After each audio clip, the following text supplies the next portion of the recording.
recording, which is great. Let me just go back to people. The point about that recording is that once you got the recording, it's as good as, having thousands of people on it, because everyone gets to see the recording. Yeah, everybody gets a recording, and we have a podcast, which Henry doesn't like, but you can listen to the podcast yourself, Aaron, which you might prefer when you're out jogging. So there you go. Right, I'm going to start admitting all. Here we go. Thank you. Morning, Adrian. Morning, Chris. Morning, Lisa. Morning, JQ. Morning, Philip. Morning, Padraig. Morning, Phil. Thank you for joining. If you've just joined, if you could mute, please, that would be great. Just to cut out any background noise, that would be good. Thank you very much. And hope you all had very pleasant bank holiday weekends. And Aaron is dialing in from Washington, I think, Aaron, still, which is great. So it's, is it 5:30 in the morning where you are? Is it 5:30? That's correct. So we are delighted that you're very happy to dial in and join us this Tuesday morning, coffee morning. So Aaron, some of you may know Aaron. He's an amazing guy, and he has presented on Playpen before on the wonderful world of SeLFIES. Before we start, we are being recorded. So JQ, Chris, Adrian, Lisa, everybody's thumbs up that we're being recorded. In the usual Playpen fashion, if you would like to ask a question, please raise a hand. Henry and I will bring you in if you want to make any points on Aaron's presentation and Aaron's thoughts. And the video of today and the podcast of today will be available later today on the Pension Playpen website. So without any further ado, I will pass you over directly to Aaron, who I think is going to share a slideshow. So over to you, Aaron. Thank you in advance again. Thank you so much. And just to add to what Steve said, please stop me at any time. It's more fun for me if this is interactive. So let me just make sure that I share my entire screen. And, thanks again to all of you for sort of giving me a little bit of time. Full disclosure, I make no money from this idea. In fact, I lose money. And I was just joking with Steve and Henry that the only thing that I got for my work with Brazil was this free T-shirt that says, red nice, right? So let me just quickly pull up the slide deck and just tell me if you can see it or not, just so that way. Is everybody able to see the slide deck? Yeah, looks fine. Yep. Okay, perfect. Just 2 minutes on my background, just so that you know where I'm coming from. I used to issue bonds for the World Bank, 1990s. Then I headed up the pension fund for the World Bank, which was originally defined benefit and then went to a modified form of defined contribution / defined benefit. I'm happy to talk about that at some point. Then went to the dark side, joined JP Morgan Asset Management, spent a lot of time actually in London, FX Concepts. Then I set up my own company 22 years ago. So I do manage pension funds for a month for a living. The reason I got into all this pension reform stuff was back in the mid 1990s, the World Bank was going around the world telling countries to privatize Social Security. And I happened to be on one of these trips as I guess they called me a technocrat. And I realized that what my colleagues were recommending was complete nonsense. They had no clue about pension fund management. They were a bunch of economists. And so I started a huge fight telling them that if they did that, they would impoverish the poor and enrich the rich, basically the asset managers in these countries, which is the exact opposite of the World Bank's mandate. They didn't listen, so I quit and I wrote the book called Rethinking Pension Reform with Nobel laureate Franco Modigliani, who happened to be my professor. Nobody listened to us, and I pretty much gave up on pension reform until Kathleen Kennedy, the daughter of Bobby Kennedy, the famous Bobby Kennedy, not the current Bobby Kennedy. And she approached me saying, Arun, do you realize that 50% of Americans don't even have a pension? And you've been writing about how to manage pension funds. 50% of the country doesn't even have a pension. And I need you to help me design something. And I said, forget it. A, it doesn't pay any money, and B, nobody listens to me. And she said, how dare you? Which then ended up with me writing this book called 50 States of Gray. And the reason I give you all this background is, in a funny way, all the work I did on DB turned out to be pretty wrong when you think about how to manage a DC plan. And that was the first aha moment. But then when you're trying to design a pension plan for people with pretty much no financial knowledge, including myself, and I'll tell you jokes about my own DC plans, you have to get to the basics and say, what is a pension system, and can we make it so trivial that the average person on the street can do it? And it seems like you in the UK have much the same problem.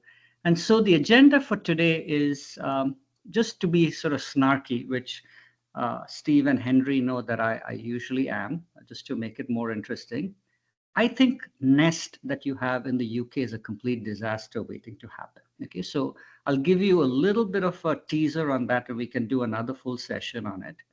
And I think they started off in the right place and have ended up in the wrong place and are fooling themselves with fake complexity.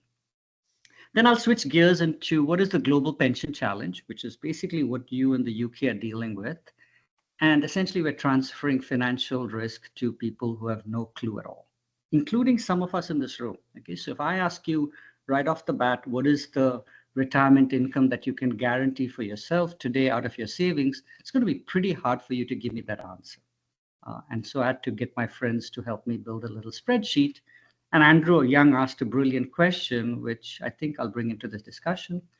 We'll talk about what is a good retirement goal, because once we agree on the goal, then the solution is trivial. And Brazil has already done it. It's been a huge success. It's a no-brainer for the UK government to do it. In fact, I would argue that if they don't do it, your taxes are going to go up. And so it's in your interest to lobby for this. Very often, I'm the foreigner that flies in, but as I was telling Henry and Steve, we need more British citizens to be outraged that the government is not doing something to help everybody, right? So my punchline, in case we stop out or you've decided you've had enough, is this really simple, low-cost modification to gilts that could easily address many challenges, okay? Is that a reasonable agenda, or does anybody want to address something or tell me to speed up, and I'm happy to do that? You could at the end tell us what's going on in India as well. It'd be really interesting, especially we've got former UK pensions minister on the call, and maybe we can pick up some tips for the UK government in other areas as well about how to organise the state pension. Absolutely. I'll talk about it. I don't have a lot of detail, Henry, only because it's just been released, but I'll tell you what I've heard, what I've read, and why I think the idea that I'm proposing for the UK is probably completely relevant for the Indian government as well. And that's why the chief economic advisor kindly invited me to come to India this weekend. And so as I was glad to do this call because you're helping me readjust my body clock before I get to India on Friday, right? So just very quickly, for those of you who aren't familiar, Nest was an attempt to address the same uncovered worker problem that Kathleen Kennedy was trying to address in the US. And sadly, the focus has been on what I'm going to call very risky accumulation, because they haven't solved the decumulation problem. And at the end of the day, a pension system is all about decumulation, yet we spend 90% of our time on investments because that's what's sexy. That's what gets you invited to conferences. That's what gets you awards. Nobody gets awards for focusing on decumulation. I'm not the expert on Nest, but I went and read some of their material before this call. And clearly they're focused on auto-enrollment, which they think is fantastic. But I think I've read a couple of academic papers that say that they're causing more issues than they may be solving. Happy to take that up as a separate discussion. I'm not a big fan of auto-enrollment and auto-escalation the way it's designed. The big problem for me is their product choice and their objectives, right? Look at the fund objectives in the middle. Target investment returns equal to CPI plus 3%. Expect a long-term volatility average of 11%. Blah, blah, blah, blah, blah. Yes, maximize retirement income by taking sufficient investment risk, but there's no mention of guaranteeing real retirement income. And that to me is a fundamental problem. You are running a defined contribution system, and your first objective should be that I want to guarantee retirement income in real terms for each person's target retirement income level. And this chart on the right-hand side about all these products is complete nonsense. just proves to me that these are incredibly risky funds relative to that objective. And now they want to go into private assets, which is even more insane. It's just transferring money to the private equity business, right? There's no real decumulation strategy, as I'll show you in a minute. We're talking about 35 billion in AUM. When I last could find numbers, it was 17.25 million participants. I'm guessing it's probably about 18.5, probably one of the fastest growing pension systems. So my problem for all of you to take up and go and complain to all your representatives in Parliament. My former boss is Dame Harriet Baldwin, and she would appreciate, any information. But basically, they're focusing on the wrong goal, right? So that's it. They're guaranteed to have a problem. They've got all these complex funds on the retirement side, guided retirement fund, post-retirement fund, whole bunch of nonsense. But in some part, only because the the HM Treasury has not issued the instrument that allows them to lock in retirement funds. All this could be greatly simplified, very low cost, run by a machine. You don't need a big staff. And I'm not making a lot of friends at Nest. Literally, I've written papers to show that this can be, dumbed down to a simple operation that my undergraduate students are able to do. Okay, so loaded up a grenade, pull the pin, I've thrown it in there, come back at me either now or during the question and answer session. But, all of you should be really scared, because if Nest doesn't deliver the pensions it's supposed to, there's only one way governments can do that, which is they bail these people out. And guess where bailouts are funded? From your taxes, right? So be prepared. Your taxes are going to go up, or at least the taxes of your kids, because this is not going to end well. Okay. So let's go back to first principles, right?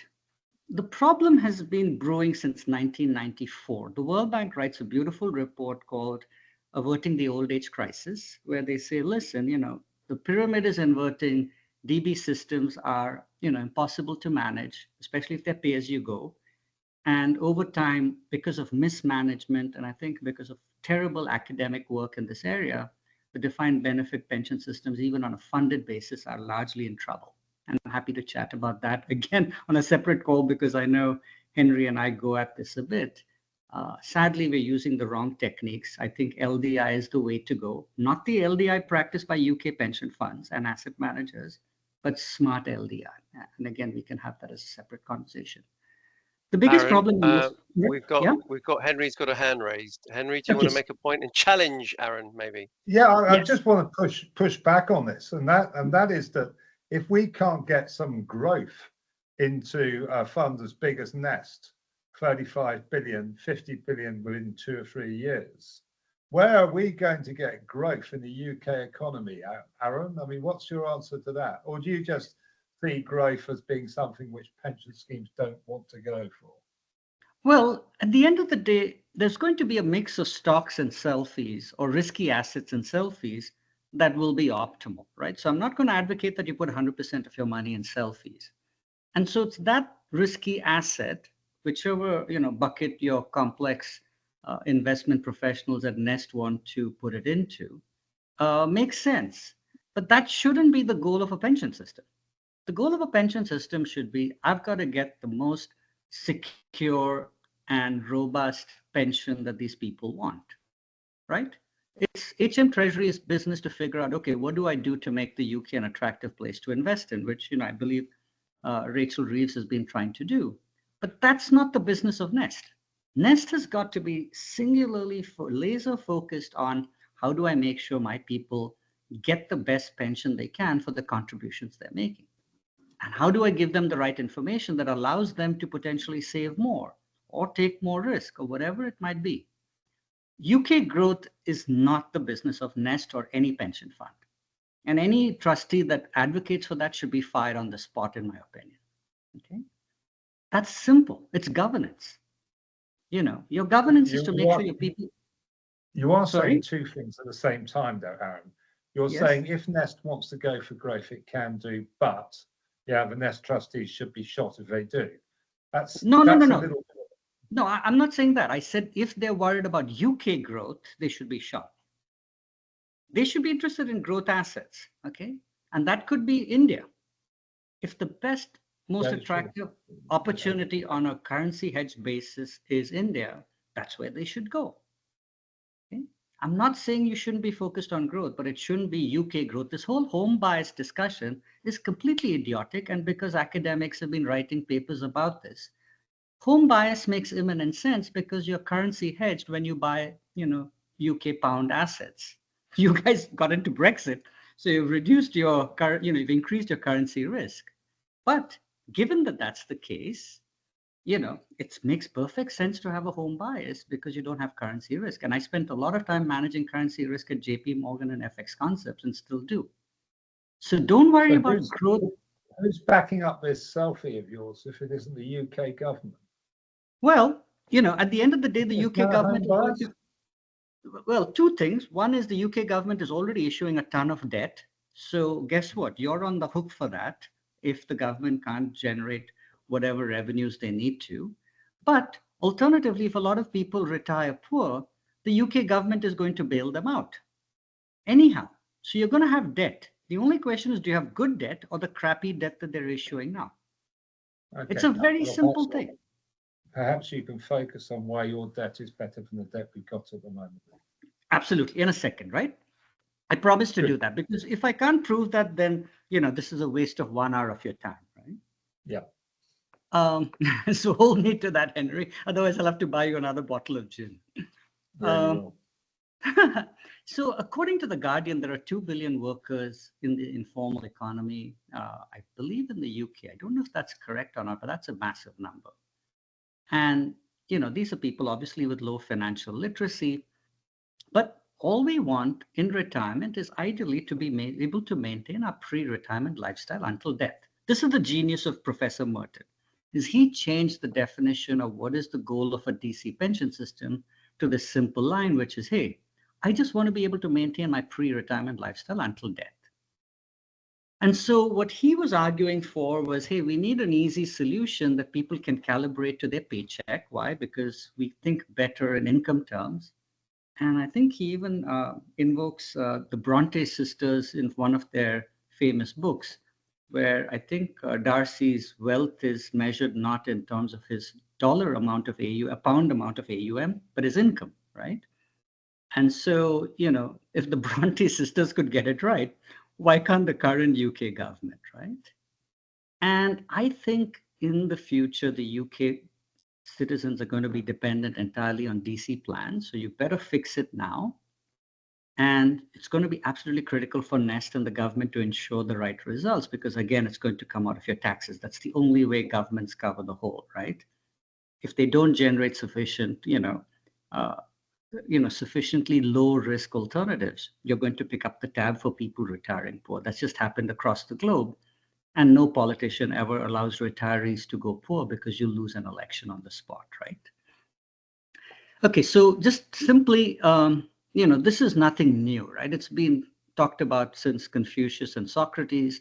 It's just that the academics who sit in these ivory towers are so clueless that they destroyed the planning for retirement, because it's not wealth that matters, right? And when you get your statement from your Nest system, they talk about how much wealth you have or even potentially how much income you could generate, but it's not guaranteed.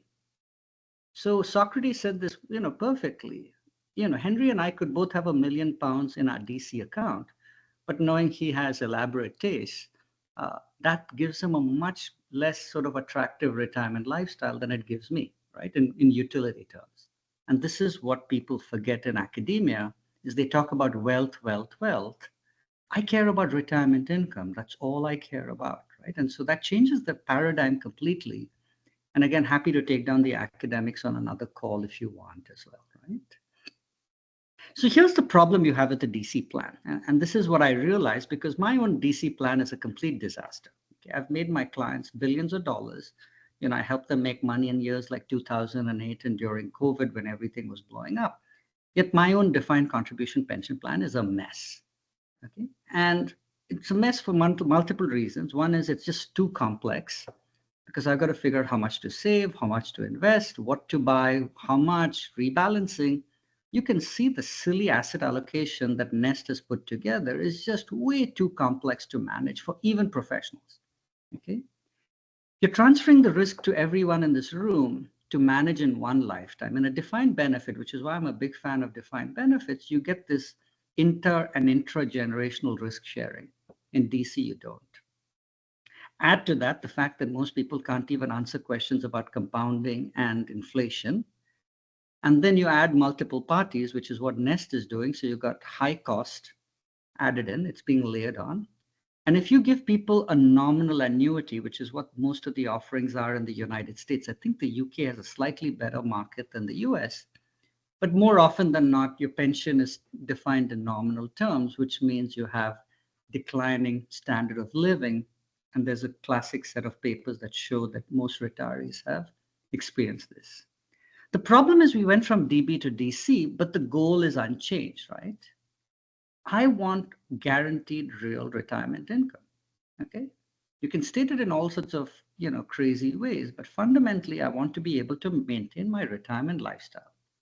So Nest, focusing on a guaranteed return on investments of 3% is completely bonkers. That number could be anything. All they should be focusing on is retirement income. Okay. So this is why I think the people at Nest need to sort of do a serious rethink. Here's the interesting thing, right? In the US, they ran a study, and I would love for Steve and Henry, if you have the time, to poll your own people among Pension Playpen and in your broad Rolodex. Because they ask people, what is it that you really want in retirement? And actually, I've got two people from the UK in this photograph. Steady income, safety, lifetime income, control and access, and reversibility. Look at the high return. Nobody even cares about it. Okay, so what's amazing is Nest hasn't bothered to ask people what their objectives are before framing their own objectives. This just cannot end well, right? So this is where in the US and around the world, DC pension plans are focusing on return, which, Henry, you're calling growth. I may not need growth if interest rates are doing a certain thing, right? And I'll show you that in a second. Okay, so let's now break it down. All this, lovely, what we call in America, BS. At the end of the day, fundamentally, what is it that we want? And in this case, I just took a simple example of your average Brit who is getting some social security benefits and wants a supplemental £60,000 a year to survive. Okay, that gives them their holiday in Spain, allows them to have a reasonable lifestyle. But the amazing thing is they don't need anything until they hit the date of retirement, which is the dotted line. And then after that, they'd like a steady, real stream of income. And for now, allow me to make the assumption that I know that they're going to live for 20 years. And I promise to address longevity and early death in a second. But just to keep it simple, this is what everybody wants. Is there agreement on that? That this is a reasonable representation of what people want in a retirement system? Assuming nobody's throwing tomatoes at the screen because I can't see all your faces with share mode. We have Chris Giles has raised a hand. Chris, do you want to ask a question or challenge? I just wanted to follow up on the point I made on the chat. It works simplistically. Yes, we'd all like to keep our pre-retirement lifestyle for the next 20, 30 or whatever years it is. But in reality, that's not what happens, is it? People do deteriorate, their health does deteriorate over time, and therefore they're likely to be front-ended to some degree. Correct. The spending in retirement. We can address that in a second, okay? At the end of the day, I can make the solution extremely complex, but then you got to pay for it. If you want complexity, there's got to be a payment for it. So let's stay with simplicity for now. And if you oversave, you leave more for your children. If you undersave, then you got to make sort of changes, right? And there will be a market for people who will come and help you with that complexity. All I'm saying is let's start super simple so that the basic solution has close to zero cost. And then after that, if you want to layer on different variations of this theme, absolutely go on for it. And there will be a market that will develop if you give them the instruments to be able to provide that kind of variability. Now, you can get cute and do coupon stripping and all of that stuff. I'll leave that out for now, but I promise you, if you have this instrument, you can do exactly what you want, Chris. Okay. And I've spent all my time doing financial engineering and doing all these funky calculations. You can do that, but without this instrument, you can't do any of that. Okay. And the problem you have is annuities ostensibly should give you this profile, but the problem with annuities is they're complex, they're expensive, they're inflexible, et cetera, et cetera, et cetera. So when my professor Franco Modigliani says in his Nobel Prize speech in 1985 that there is an annuity puzzle, why aren't people buying it? Very simple. People don't like complex, illiquid, costly assets. And so they're actually being perfectly rational, which I think Franco missed. And that's one of the few times I think Franco has missed a point that I actually got. Okay. But give me this for now, and then we'll come back to your question, Chris. I promise you, unless we kick us off the call, right? So the problem is industry uses the wrong safe asset. Okay, so I think, Henry, this is to your question. What the government is currently issuing is either, gilts or Treasury securities at the short end, which typically has been considered the safe asset in finance. So if any of you took an economics or finance class, you were taught that the safe asset is, a 3-month Treasury security. And it's completely idiotic. That's an incredibly risky security because if you're planning for retirement, rolling 3-month Treasury bills is not safe. It's highly risky, as we show on the chart on the right, which I stole from a paper that Bob Merton wrote in 2014. Yes, you're able to protect your wealth, which is what the chart on the left shows. There's very little variability of your wealth. There's incredible variability of your annuity for your pension. And we're going to see this in the brilliant question that Andrew Young asked late last night, I think, Henry. And it's even more drastic in the US. I think I'll show you the US numbers if you want. That the US is really messing around with the interest rates and destroying retirement security. So what we thought was a safe asset, whether it's a 30-year nominal gilt or a short-term Treasury security, is highly volatile from an income perspective, retirement income. And then you add to it silly products like this 2040 retirement life cycle fund. They're just gambling with your money. There is no ability for those life cycle funds to deliver any kind of guaranteed retirement income. It's purely arbitrary.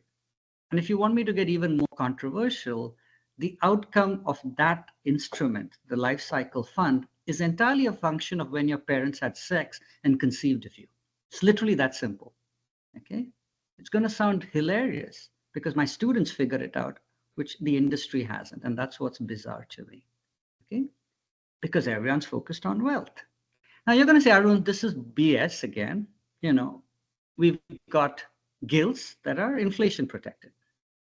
But guess what? You buy a 30-year gilt and you're a 25-year-old, like my son.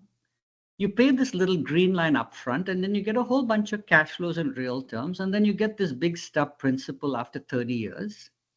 But that's not the cash flow I wanted, which was this set of stream. So guess what? If you start buying gilts in a portfolio, like Nest is doing for people of various ages, they're having to take these coupon payments and then throw it off to beyond a period after the letter R. So there's a massive cash flow mismatch. And so you start to do all sorts of silly things and extra payments to Wall Street or the City of London, where I used to work. And it's completely inefficient. So Henry, I hope I've proved to you that what exists today in the Treasury market in the UK is basically incredibly risky. And if they've been used in any defined contribution pension fund, it's basically a claim on your future taxes. Okay? And that's your problem. And this is the aha moment for me when I'm sitting and looking at this, 2016. It's like, holy crap, everything I knew about DB investing is completely wrong in the DC context, because there I had my sponsor bearing the risk. Here's the individual bearing the risk, and I've given them no tools to manage the risk. Do you agree, Henry, or are we still in disagreement? I don't disagree with the principle of what you're saying, which is that we're giving people the wrong things.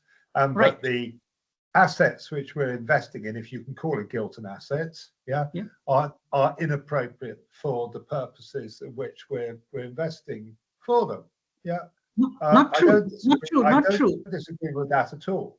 No, not true, Henry, because if you say, I want to give people a guaranteed retirement income, the only way you can guarantee income is through a bond instrument, whether you like it or not.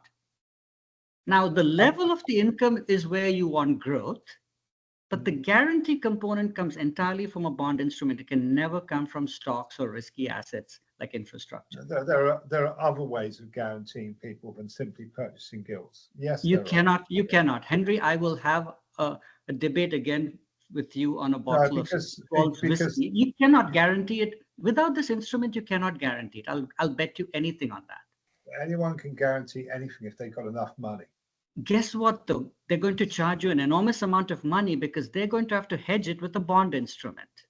You can go to an insurance company and they'll guarantee your payment, but you'll pay an enormous amount of money if they don't have a hedging instrument that guarantees their claim, because it's a claim on the balance sheet. I'll defer to John Quinlivan. He's got his hand up, and he's clever. Go on, John.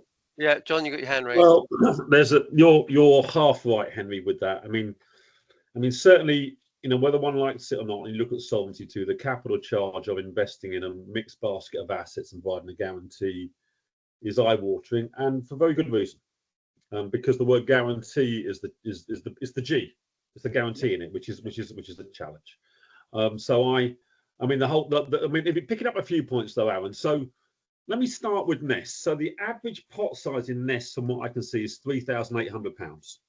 Right. So if you're suggesting they should be putting in place an income stream solution for an average pot size of £3,800, then that is a great way of wasting a lot of money. Not at all. I'll show you how Brazil has done it. It's incredibly trivial. Okay, and this is where you've got to be more imaginative than you folks have been. Aaron, I'm very imaginative. Don't worry about that. Don't worry about that. But it's what you've got. What you've got is typically, if someone were retiring today in the UK, they've got an old age pension of £34,000 per annum. Yep. Which is triple locked, index linked. Yep. And any suggestion that the focus today for Nest in particular should be on a £3,800 pot is a misuse of brains. I'm sorry. I disagree. But this is the problem, is with the current instruments, they can't do anything. That's exactly my point. The Treasury is handcuffing Nest by not doing its job. Okay, I'll use some of so let's assume for a second that the annuity conversion rate is 38:1 to make it simple. Okay. So 38:1 is £100 a year, which is £2 a week. So you're suggesting building something for £2 a week. Absolutely. And that's what Brazil has done. Brazil has done something absolutely brilliant because it's all electronic. It's all digital. In Brazil, you can actually buy a slice of this at £5 at a time. This is, John, how brilliant Brazil is. Okay, I'll show it to you. Give me 5 minutes. Give me 5 minutes and I'll prove it to you. That's fine. It's fine. Look, it is. I mean, in the greater scheme of things, it's not where our focus should be. I'm not saying selfies aren't, but the Nest element of it. No. I'm just using Nest as a whipping boy, right? Okay. It's a nice whipping boy because they've laid out all their information for me to find. Okay. You've got bigger problems. If you've got 2 billion uncovered people and you've got all the DC plans that are being mismanaged currently in the UK, there's a massive market for selfies. It's a massive. No doubt, I mean, whether they're selfies or not, I don't think the government should be issuing them. No, that's fine. Well, John, you'll have one problem. I don't have a problem with corporates issuing selfies. But if you don't have a pricing curve where the benchmark is based on a risk-free issuer, you can't price it. Trust me, I've priced bonds all my life. Okay. We've got those curves. We've effectively got those curves because we got the yield points on the assets that the insurers use. You don't. Not for the duration you need for a 25-year-old. Come and visit me and I'll show you. It's fine. Absolutely. I'll bet another bottle of gin on that. Okay. You don't. Well, I'll make it a good one. Henry can comment on the one. Okay, but let's come back to the point which John you were making. Yeah, somebody's got 3,800 in an S pot. I won't take 38 for 1. Let's take something more realistic. Let's talk about 15 for 1. Yeah. And let's say, but they get a £5 a week. Yeah. From their £3,800. You're saying that's de minimis. Nobody is going to give up £3,800 for £5 a week for the rest of their lives. Yeah. I'm saying it's Henry. I'm saying it's de minimis from a behavioural finance perspective. For someone to build it and they will come and self-select, it's not going to happen. I think that you could argue strongly they should have some rainy day money and they'd be better off not investing in SeLFIES. In fact, they'd be better off holding that in a pot so they had some flexibility, because they've got a lack of flexibility. But what I want to know is where you're getting it. I think you're wrong, John. Sorry, go ahead, Henry. Well, I mean, £5 a week to me is £5 a week for the rest of your life. Yeah. If you think you've got a reasonable life expectancy, that could be a pretty good deal. But in any case, if you're already getting, say, 150 a week, let's say coming in from your state pension, an extra £5 a week is like a reasonable pay rise, especially if it's index linked and whatever. Exactly. Think about it in terms of, this is all you've got to live on, and £5 a week actually becomes meaningful. Or does £3,800 in your bank account up front make more impact on your lifestyle for the rest of your life? I think it's a very tough call, that one. And the problem is, and Henry, the problem is because people look at the pot size as opposed to how much income it guarantees them, they make terrible decisions. Okay, so, again, yesterday I got my friend Adam Kobor to build a pricing model for SeLFIES, which assumes that there's a 25-year-old kid, let's say my son, who wants to move to the UK and work for Cotswolds Distillery now. And he wants a payment that starts in 2065. And according to today's yield curve in the UK, using extrapolation and Nelson Siegel, blah, blah, blah, 95 quid buys you $10 real per year for 20 years from 2065. And I priced it for Andrew Young because Henry asked me to do it, and I can show you those numbers too. Okay. Now, that's the beauty of this bond. But because not everybody has 95 quid available at any time to buy it, what Brazil said is, you can buy this in slices of 1 quid at a time. It's an electronic payment because Brazil has electronic payments. So you can buy it in slices of as small as you want. And the beauty of it is you can have a retail version and an institutional version for the defined contribution pension funds who want to buy it in bulk, or the insurance companies or the pension fund managers. That's the beauty of it. Once you design the instrument, who you target, whether it's retail or institutional, just changes the notional size. It doesn't change anything else. I think the operational side of buying it is much easier than the operational side of paying it as well. No, absolutely not. In Brazil, it's off an app, and I'll show you that in a second too. It literally takes less than 2 minutes in Brazil to do that. Now, that requires your government to do a little bit of work. But hey, what the heck are you guys paying taxes for if they're not going to do the work? We are seeing a lot of people, John, buying extra state pension. It's a huge thing. Yeah, exactly. Martin Lewis grabs people and says, now is your opportunity to put £3,000 or £4,000 in to get your extra £5 a week state pension, because you're buying back added years. And people like doing it. People like doing it. That's because you hold for an hour and get cut off, Henry, like my wife did. I'm not disagreeing with that. That is a payment system going in, and there's already a well-trodden path to pay the pension on the way out. So for SeLFIES to work in the UK, there needs to be within a pensions wrapper environment. Therefore, the payment comes from the pensions wrapper to the government. The payment comes back from the government to the pensions wrapper, and then back to the individual. No, you're making it way too complex. Let's hear from you.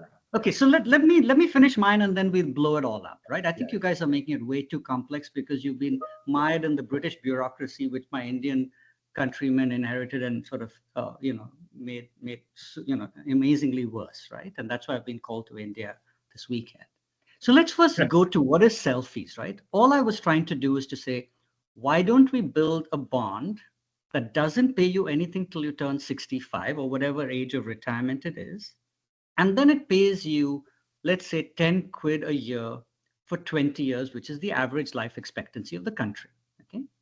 And I'll come to why I picked that as the maturity, and you can play around with that. I'm not, fastidious about it. So pick whatever real number you want. Let's say it's 5 a year or 10 a year. That really doesn't matter. Okay. The only reason I picked 5 or 10 a year is if somebody turns to me and says, Arun, I need 5,000 more quid a month, a year to survive. Then if I divide that by 10, I tell them buy 500 bonds before you retire. I've basically dumbed down their retirement planning to how many bonds do I need to have on the date of retirement to guarantee a certain lifestyle. And if I have SeLFIES with a daily price, as I have in Brazil, I can update that analysis daily. Okay, that's the beauty of SeLFIES. It's the price of retirement, which you don't have today. It's a market traded price of retirement, no subsidies, nothing. It's just purely what the price of the SeLFIES gilt is to buy yourself an income stream of either 5 or 10 quid a year, and then you can do the math from that. So basically what I did was I took all the accumulation, compounding, inflation, decumulation, and dumped it into the instrument so that the price was trivial. And the math was that any third grade kid can do, which is if I need 5,000 a year in guaranteed real retirement income, and each bond pays me 10 a year, just buy 500 of these damn things and you're done. That's your goal in retirement. It's low cost because guess what? If you can buy it off Treasury direct, which is what you have in Brazil and in America, it's zero cost basically. It's low risk because it's government risk. Governments never default on their retirees except if you're some weird country. It's simple. There are just 2 questions you have to answer: date of retirement and target supplemental income. It's liquid, which means if you decide you don't like it today, you don't have to buy it today. And if you don't like it today, you can sell it today. And people in Brazil have sold SeLFIES that they bought because they made an incredible amount of money when interest rates came down. And if you die early, your kids inherit it. Okay. And Brazil has layered on this absolutely brilliant idea that you can buy it in slices of as little as 5 quid at a time. So your Uber driver gets a tip from you and decides, wow, let me put that 5 quid of tip into a retirement slice. They can literally buy it in slices that small. That's basically all I'm advocating for. And if your treasury doesn't have the creativity and the ability to deliver this, you should basically vote them out of power and get a government that has the ability to do this.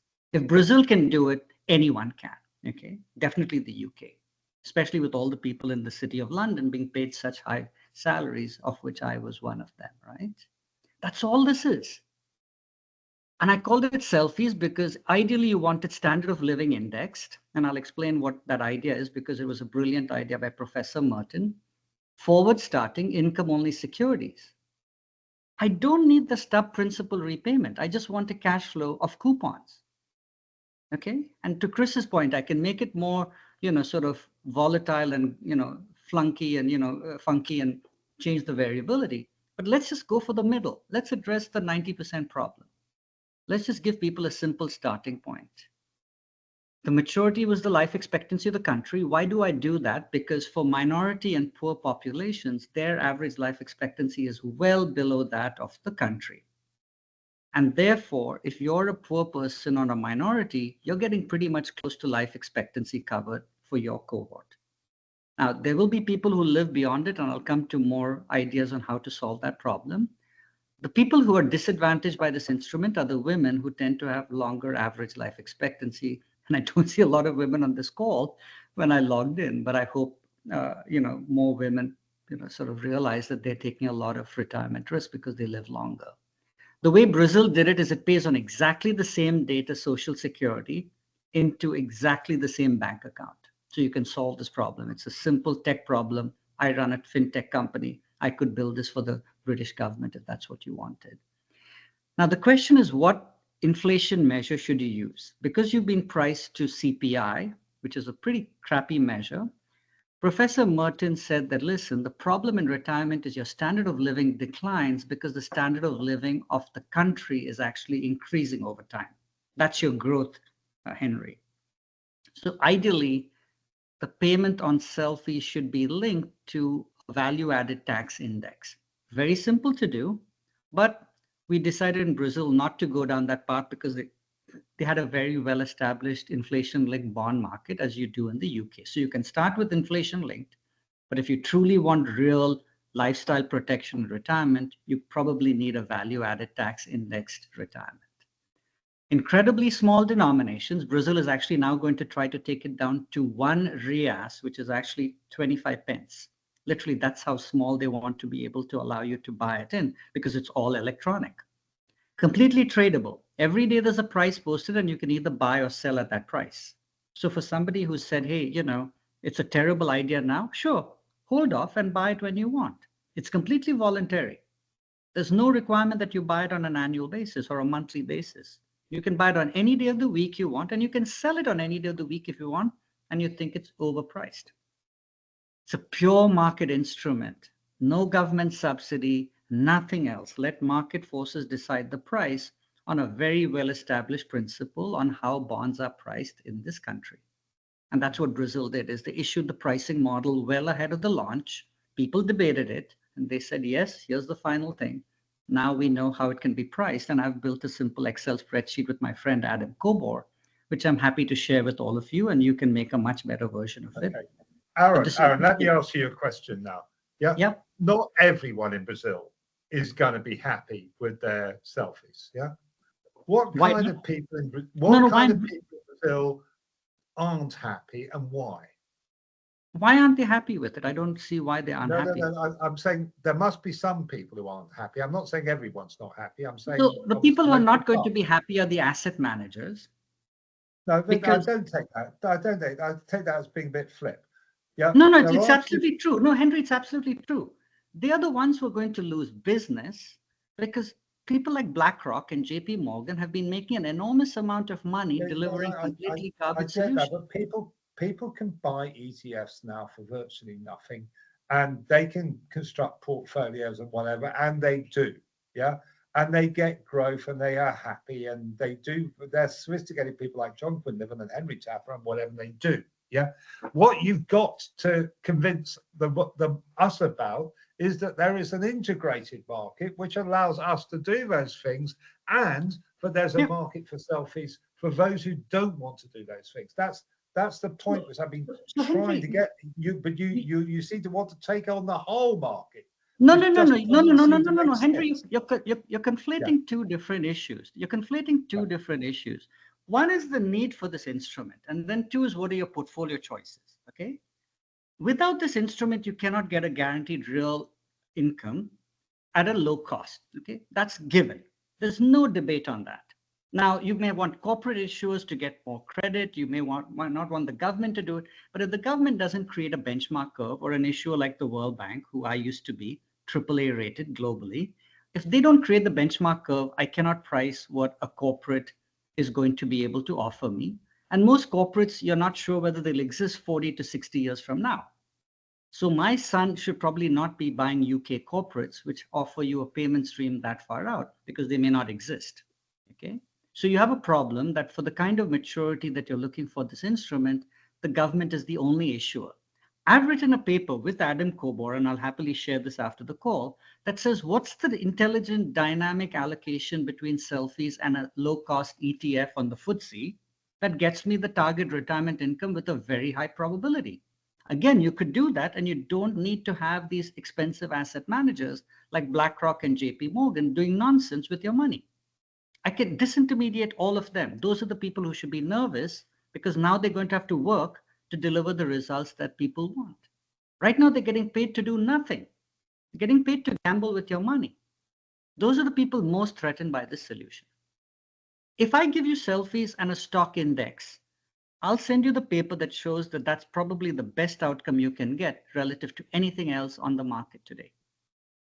I've written the paper, it's been published in the Financial Analyst Journal, which ostensibly has some credibility, even though I have my problems with that magazine, right? But this instrument can be created, if not by HM Treasury, but then NSNI, right? In fact, Henry, you had this thing about your postal book, which I remember having as a kid in India. NSNI has actually gone and visited Brazil. And the lady in charge of NSNI pinged me saying, I'd like to talk, but I think she's now gone. And you've got a new head of NSNI. This can be issued through any channel that you want in the UK.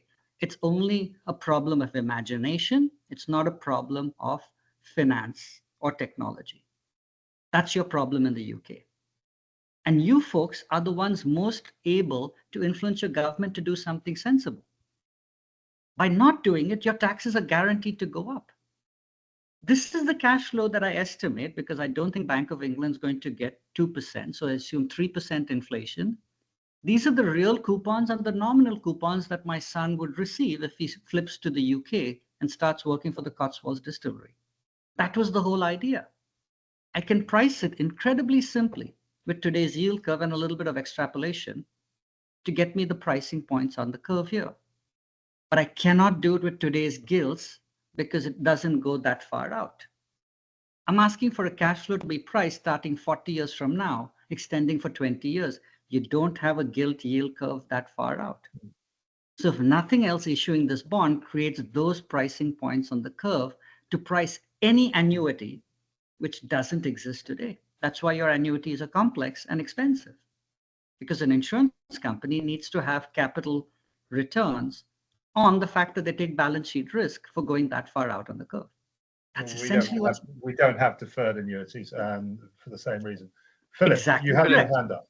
Yeah. Exactly correct, right? And if you do get it, it's going to be available. Like you said, you can buy guarantees, but it'll come at an incredible cost.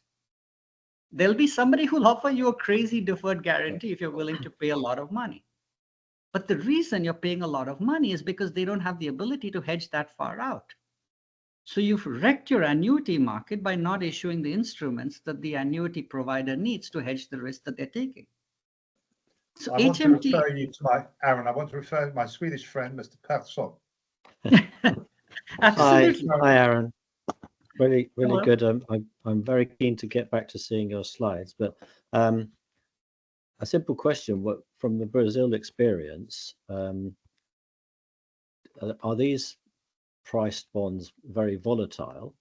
I.e., will people flood out of the market and flood back into the market depending on base rates, or the flip side of that question is if it's not volatile, then is government bearing a risk that is too large? So the first question is, they are going to be volatile because they are long duration instruments, right?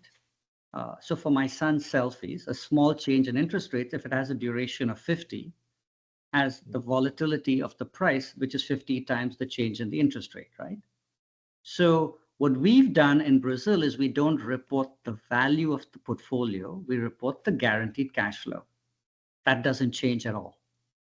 That didn't change when the market tanked. That didn't change when the market rose. It didn't change when interest rates changed. Never report the NAV.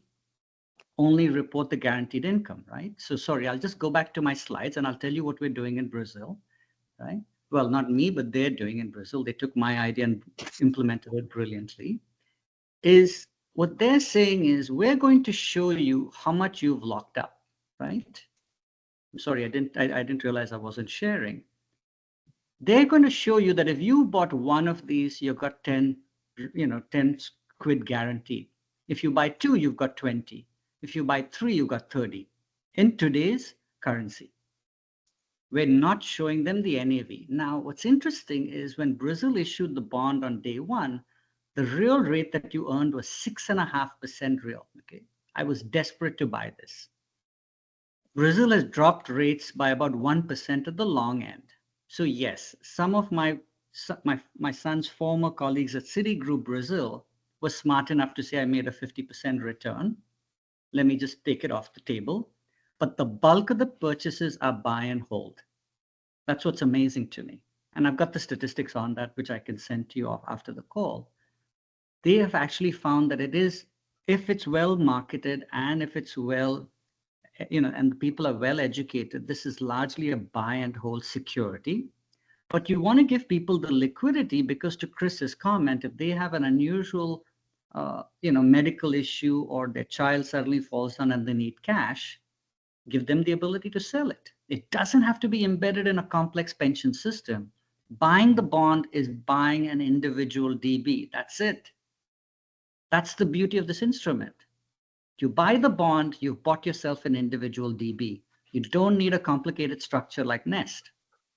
You're adding way more overhead to people's pensions than is needed with this instrument. And literally, that's what Brazil has done, right? So if you give me 2 minutes, I'll walk you through what Brazil did. Yeah. So basically, they've got a system called Treasury Direct, which I don't think exists in the UK currently, if I'm not mistaken. I have it in the US. It's very clunky and it requires very large purchases, and it's not easy to do. Okay. Brazil and India have something called the Unified Payment System, which is completely electronic, links all your accounts to your bank, and literally in India, I've never taken a penny out of my pocket in cash. All payments, even to beggars today, is done contactless. Okay. Literally, people would, even beggars actually come to you with their cell phones and say, can I get a contactless payment? That's how amazing these countries are. Again, imagination and technology exists. It's not about fintech or anything else. Okay.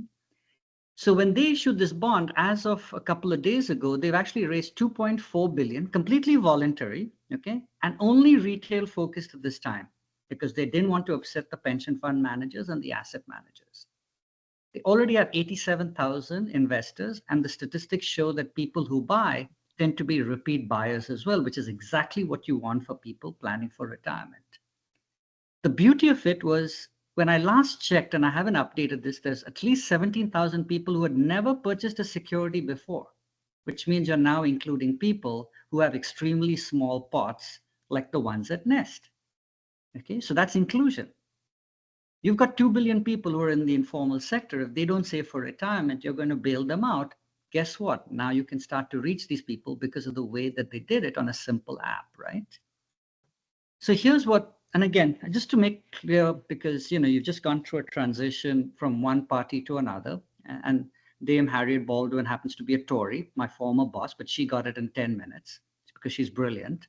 And I hope Rachel Reeves goes and talks to her, because you've got somebody who was a senior managing director at JP Morgan on the opposite side of the bench.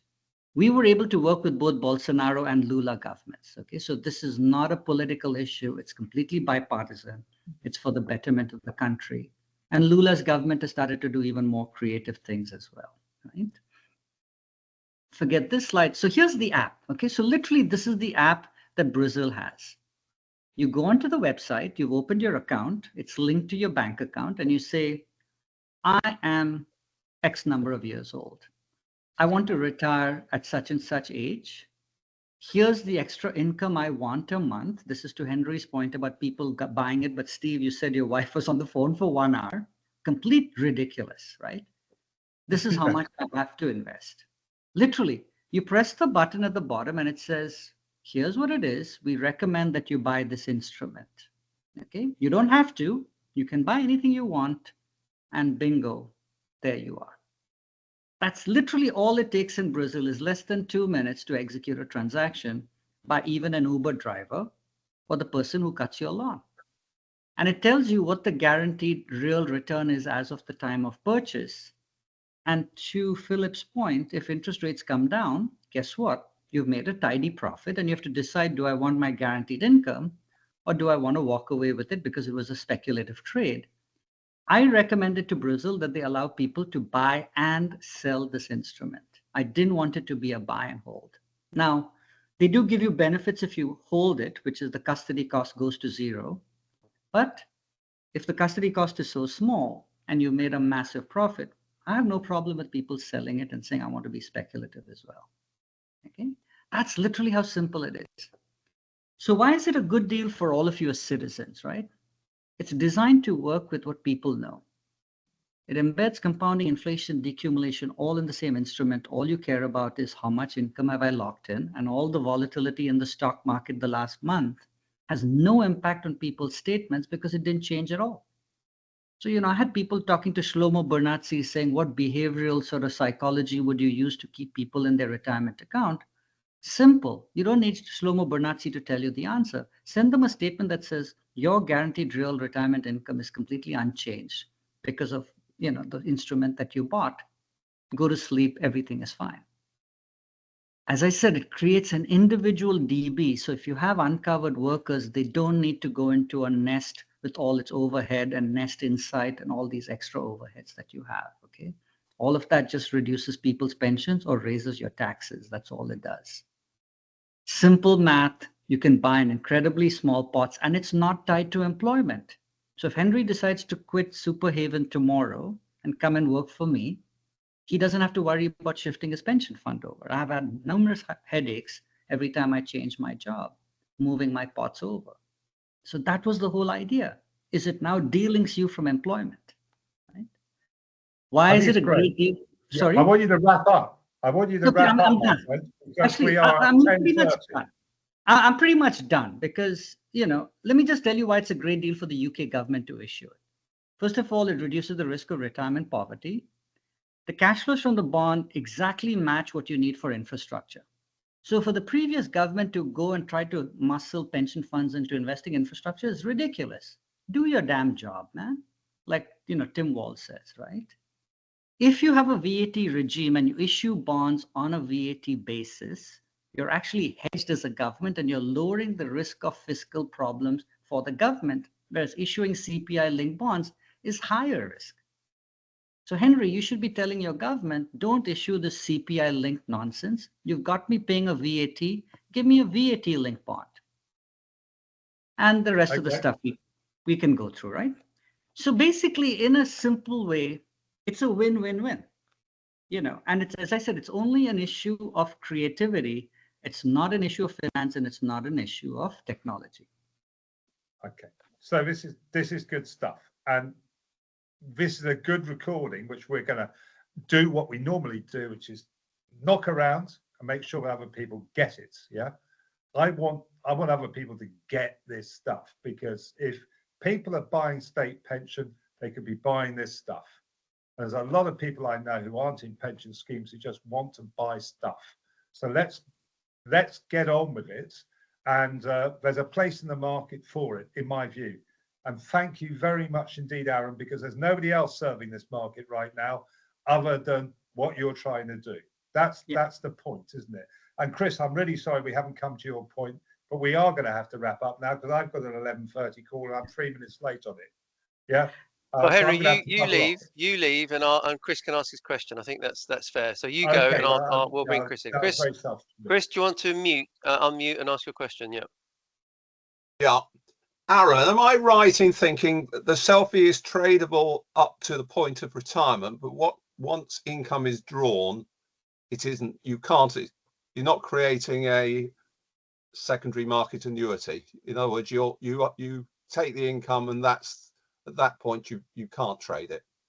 Hence, I believe that's. I'll have to clarify that with the Brazilians, but the way it's designed is the custody tax goes to zero up until date of retirement. So you have to hold it to retirement to get the benefit of the custody reduction to zero, right? So that's the incentive to hold it to retirement. I think it's still liquid after retirement. Okay. Right. Because there must be some liquidity, Aaron, because you said earlier that it can be passed on to kids or something or other, or there's a flexibility for that. Yes, because it'll go in as part of your estate. If it's 20 years and you die before 20 years, then it passes to your estate. So that's just a capital. That's like a guarantee period for a standard annuity. You either give them a lump sum or you give them the heirs income for the balance of the period. Exactly. So Chris, the way I understand it is when the kids inherit it, they can either hold on to it and collect the coupons or sell it because they may just want the lump sum. Yeah. So but I was trying to do, as I sent the blog to you, and in some ways this overlaps, doesn't it? We need to sort of lobby together, arguably. But I suddenly thought, well, let's think, what is a standard gilt? A standard gilt is an annuity income bond plus a zero coupon bond. Oh, both useful.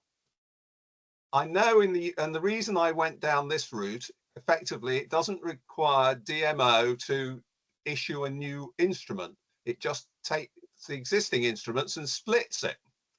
And the key to that in the UK is if you want to introduce a new instrument, and believe me, I've had conversations with a former pensions minister on the subject of annuity gilts, you get a lot of resistance from Treasury. But if you come up with something that says, well, this is what you've already got, why don't you split it so it actually helps those with modest sized pots to get a reasonable income? So I'm with you, if you like, not at the bottom end of the market. I'm at the next stage up before we're getting to the people who might conceivably not look to exhaust their pots. So probably people in the UK, typically maybe 50 to 100,000 typically, rather than the SeLFIE, which I sense will, apart from the gig economy, which is an obvious one because the gig economy isn't captured at the moment, but within the rest, it's probably mainly people who are not going to accumulate pots of more than 10,000, 15,000 at most. But see, here's the thing, Chris, and this is the challenge I have with folks at the DMO and US Treasury, right? Is the arrogance that they have because they have an an issuance franchise, right? I had that at the World Bank. I was a AAA issuer. People would be begging me to do stuff.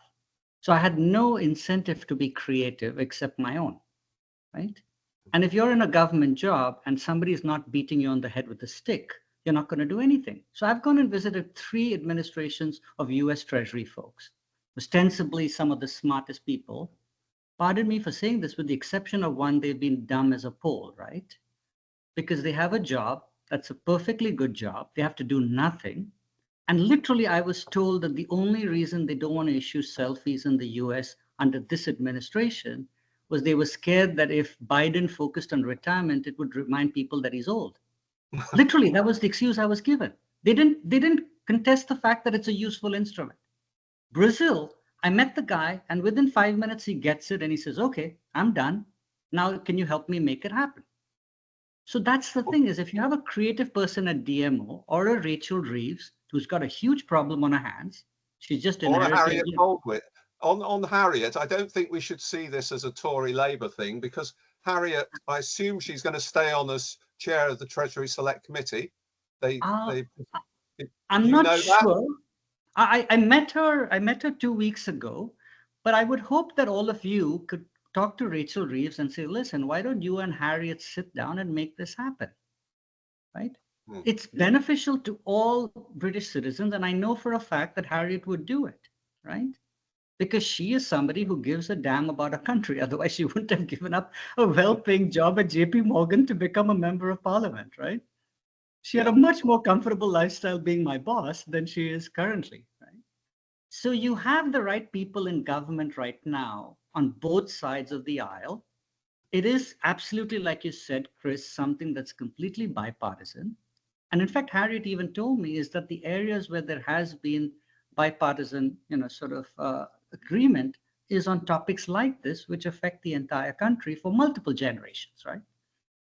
You can't say, I don't want people to retire safely in the UK and be, a reasonable citizen. So I think this is where I hope, you folks know Rachel Reeves and the lady in charge of pensions better than I do. But they should sit down and say, folks, why can't we make this happen? And if it comes from the top, DMO will do whatever they're told to do. My problem is I don't have somebody in the White House who's willing to do that. And, a lot of people said, oh, how can you work with Lula's and how can you work with Bolsonaro's government? They're anti-Amazon and they're anti-women. I was like, listen, this has nothing to do with their politics, right? I'll work with any government. I'll work with Trump. I'll work with Biden. I'll work with anyone. This is about creating retirement security for everyone. And so the beauty of it is if DMO designs the instrument, the institutional version and the retail version is identical. The delivery mechanism of the payments is slightly different, but it's the same concept. And that was the genius of the Brazilians. Is they said, once we design it well, we can offer it at any size and any scale that you want. Yeah. So Aaron, can I say number one, thank you very much for your presentation. I know time is pressing, but interestingly enough, next week we have Guy Opperman on Pension Playpen, an audience with Guy Opperman. I don't know if you can join from India, if you're still in India then, but I'm sure Henry will bring up this to Guy, see what his opinion. I will send your papers and your presentation to Steve Webb, who was on the call but had to drop off. And we just need to keep banging on the door and make things happen. So Aaron, I really, really think that we've had some great comments in the chat. I think there's a lot of positivity there about this. And yeah, all I can do is just thank you for your time and getting up early for us. It's been brilliant. No, So, it's always a pleasure, and you know, I really enjoyed this back and forth because, like I said, you know, at the end of the day, I'm hoping somebody like Chris turns it around and says, you know, nice bones of an idea, and here's how it makes sense in the UK. No pride of authorship here. We can really do good things for people at close to zero cost, and that I think, you know, is sort of a commitment, right? So I'll send you some follow-up. I'll send you follow-up material, Steve, and feel free to share it with anyone. That'd be lovely. Yeah, if anybody wants a copy of the slides, please email me or Henry. The podcast and video will be up later on at lunchtime for everybody's delight and pleasure. And as I say, join us next week for Guy Opperman. If you can, Aaron, that'd be that'd be good. We hope that you all have a very safe Tuesday and a safe week, and enjoy the rest of the day. And let's pray for peace in the East. And Aaron, thank you very much for fantastic presentation. And I like things that challenge people, and this is challenging. So let's do it. So why not? Exactly. So, Thank you so much. Right. Have Thanks a lovely day. Enjoy the rest of the day. Cheers. Bye. Bye. True.